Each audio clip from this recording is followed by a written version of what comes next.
Stephen Howe, our next speaker, is in some ways the godfather, a little bit of this field. Stephen Howe is a senior scientist at Howe Industries. He has a PhD in nuclear engineering from Kansas State University. I think we play you on November 9th in Austin. Football. From 2005 to 2015, he was director at Idaho National Laboratory of the Center for Space Nuclear Research, and that's a institution that you've heard about several times today, and in part that's because in that role he led research and helped train really a generation of scientists and engineers, including in the fabrication of fuel for space reactors for both power and propulsion. So, Stephen Howe. All right, thanks, Adam. So yeah, I'm the old timer here. I'll tell a little story to that effect. My first man-Mars mission study was a joint effort between NASA and Los Alamos National Lab, 1983. And my role in that was to assess the impact of a nuclear thermal rocket on that study. Now, the story I like to tell about that is it was a 6-month-long study. We met every month at different NASA centers. We saw shuttle launch. It was great. We culminated at Marshall Space Flight Center, and the director got out there, and there was about 100 and some of us, and we had quite a detailed study. And the director, Marshall, said, "This is a great effort. Hopefully in 25 years, we'll see this come to fruition." And we laughed at him. We said, "You're an idiot. This is going to be 10 years off." And that was in 1983. We're no closer now than we were then. So that's a sad statement. So next, please. So anyway, I've been doing this a while. It has been mostly nuclear thermal rocket work, but we did some electric work. I was 22 years at Los Alamos. Like I said, I did the man-Mars mission study, and I spent a lot of time trying to recover the graphite prismatic fuel for the nuclear rocket and try to get the Nevada test site facilities reconfigured and reconstituted. That all never worked. In 2005, I became the founding director for the Center for Space Nuclear Research. And at that time, we concluded really there was nothing at NTS that could be reused, and there was really nothing from the graphite fuel at Los Alamos that could be used. So we started to look at tungsten. And the guiding philosophy there was, for a nuclear rocket, we now must have an exhaust that's clean. We can no longer emit radioactivity out the exhaust. That's a philosophy. It's not a law. It's not anybody but my philosophy necessarily. But tungsten allowed you to do that. So we looked at tungsten systems until about 2010. And then I think Paolo walked in and said, "Nah, we should do LEU graphite." I said he was an idiot, but he convinced me I was wrong, as often happens. And so we started a design team there to look at high assay LEU, HEU, tungsten, and graphite, and do a series of design studies. So we tried to cover the gamut. And then I moved in 2015 down to Phoenix, where I worked for Dr. Troy Howe, who formed Howe Industries in Tempe, who's in the back there. I'm still nepotism. doing it. Sounds like nepotism.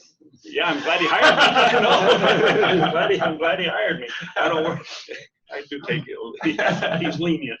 So the sad part of being the last speaker is the ground has been plowed, everything's been said, and I'm going to just raise a bunch of dust.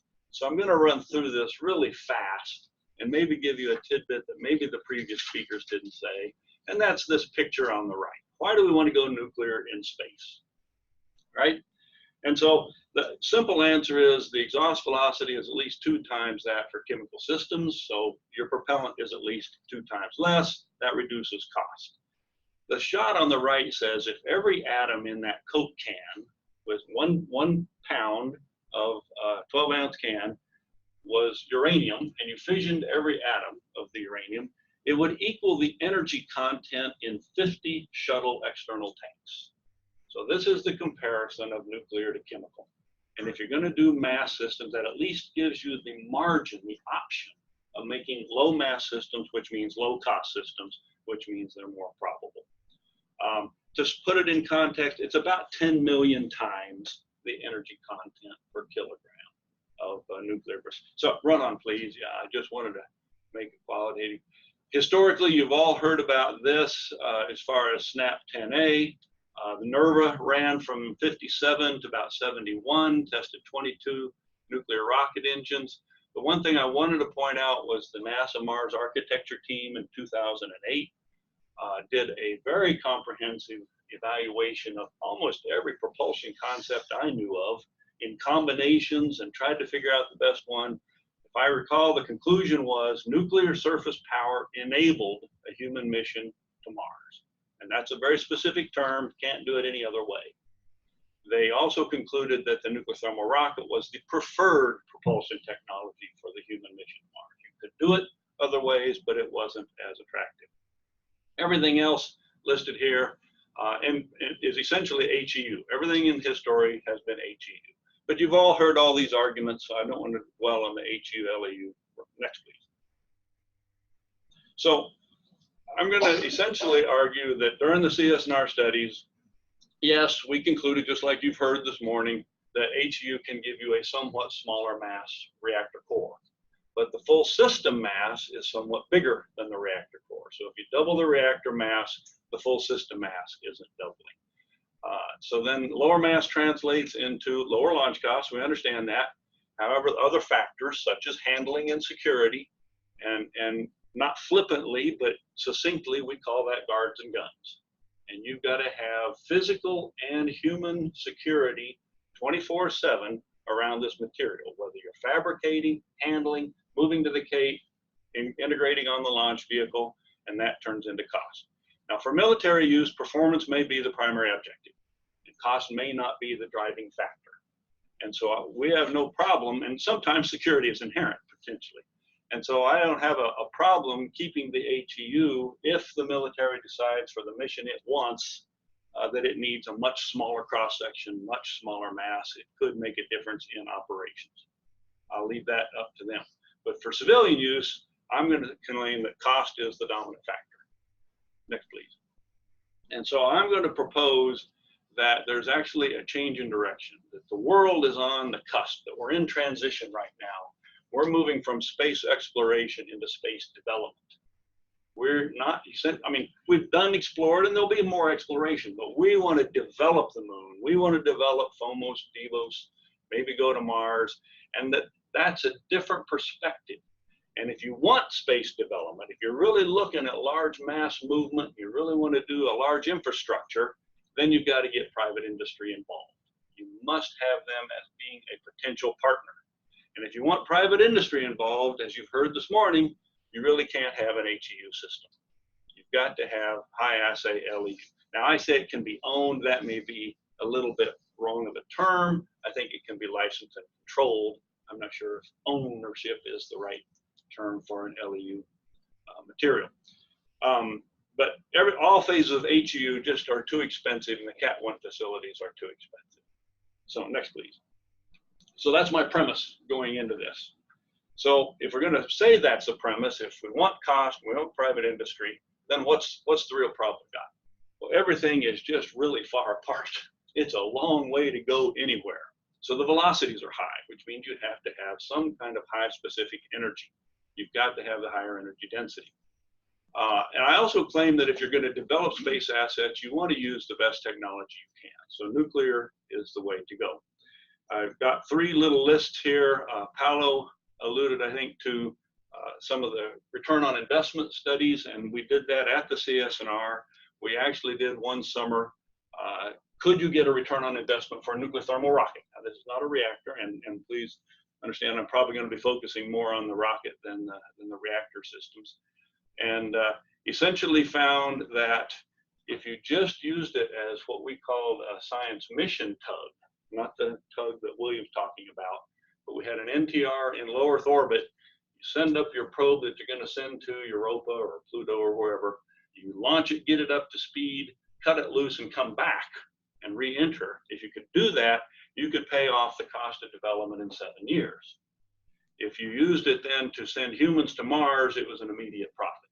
There was no doubt. So we've done that. The chart on the right was an early study we did showing chemical versus NTR, and NASA's done this, what, every 7 years, Mike? You do some kind of a comparison study, and we found that you could save for a 250-ton lunar outpost, which was the mass of the space station at that time.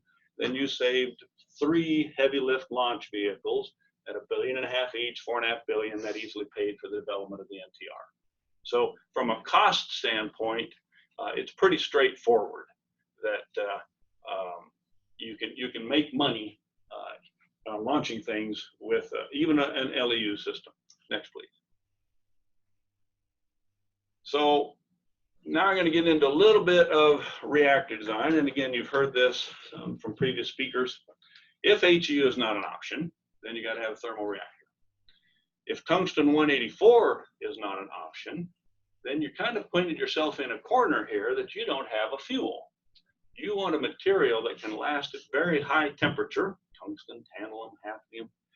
Those will have big neutron absorption cross sections, just like Jeff commented. The capture cross section is big.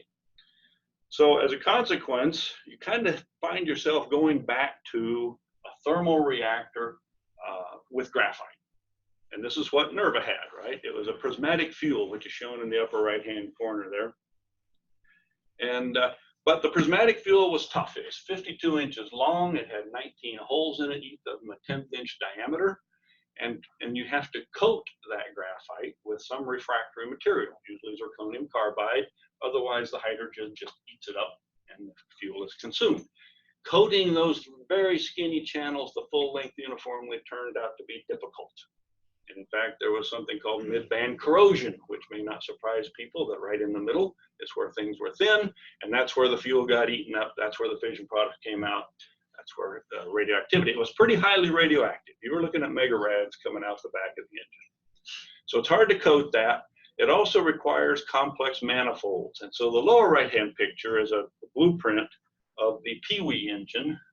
In '99, I spent a little time and we found 150 blueprints of the Pee-wee and 3,000 documents describing the Pee-wee. Pee-wee is 25,000 pound thrust engine tested in '68 and was the most heavily diagnosed nuclear rocket test that we did. And the point I want to make is you've got to flow cooling hydrogen in every tie tube, every moderator element. And you've got about, what, 200 to 300 of these puppies in the core. Now, to be honest, each one of them is a risk. Each one of them has essentially 600 degrees on the inside, 2,800 degrees 3 millimeters away. And so it's a real trick. You got to cool the heck out of this thing. And if it burns through, you got a problem. So I'm going to try to show you a design here shortly where we got rid of the tie tubes and the motor. However, it is a paper reactor, I'll warn you. And let's see, yeah. And it also then, just want to make the point, suffers from a mismatch in the coolant to the power profile. That the prismatic elements, if you bring in the cold hydrogen at the top, that's not the hot part. The hot part's down in the middle, and that's what you want to cool. So as a result, Howe Industries has kind of focused in now, kind of been doing this for 30 years. Next slide, please. And we said the problem here was not the uranium-loaded graphite fuel. We don't think that was the difficulty. It's a nice semi-moderator. It's got toughness. It's strong, very high temperature. The problem was those long cylinders, that prismatic fuel form. So we looked in 1957. I don't know why this was named this way. Los Alamos people had a little twist to them. They had the Dumbo reactor, pachydermal reactor. I don't know why. In essence, it was a series of flat plates that were stacked together. And we took that idea and then altered it into that fuel plate that's in the upper right. So that's an 8-inch diameter graphite fuel plate with flow channels grooved in the top. And as you stack them together, then they seal together and you have flow channels, and it goes radially from outside in. Now there's a number of advantages here. And then you take those, each of those stacks, and that's what we call a subcore. And those are the blue circles in the upper left figure. And so you stack those subcores. In the middle, we're actually proposing to use lithium hydride. Now that's a little risky, and we'll probably go to the Zirc hydride that everybody else wants to use, but we'd like to use lithium hydride because it's a better moderator, and if we can overpressure it. We don't have to have all these moderating elements, we have one region. Now again, it's a paper reactor, but at least we think we can make this one region, and then it's surrounded by beryllium. So the thermal neutrons, the thermal spectrum, comes from the outside of each subcore. So most of the energy, the higher power density, I should say, is on the surface, the ring, the outside ring of the element where the cold hydrogen comes in. So our highest power density is just where the coldest coolant occurs. So we like that, and that's shown down in the lower left. Is that the blue ring? This is at full power, if you will. The hottest spot is in the middle, even though the highest power density is in the outside edge. So there's a lot of features to this that we think are very attractive, and we're arguing, next please, that we can take this and make rather simply and straightforwardly an engine. We're claiming 850 seconds. We actually think we can hit 900 to 910 second specific impulse, with a good thrust to weight, and that then we can consider then doing humans trips to Mars in 1 year as opposed to 3 years in the current thinking. We can deliver materials to the lunar base in 1/3 of the launches from Earth, and the whole point then is this becomes a truck. This is the Ford truck of space exploration or space development, if you will. So that's one of our projects. Next then is currently a project, I'm sorry, we do have this HEU, everybody said all this, forget this, go on please. And so the other project that Troy has, he won a NASA Innovative and Advanced Concepts project, NIAC.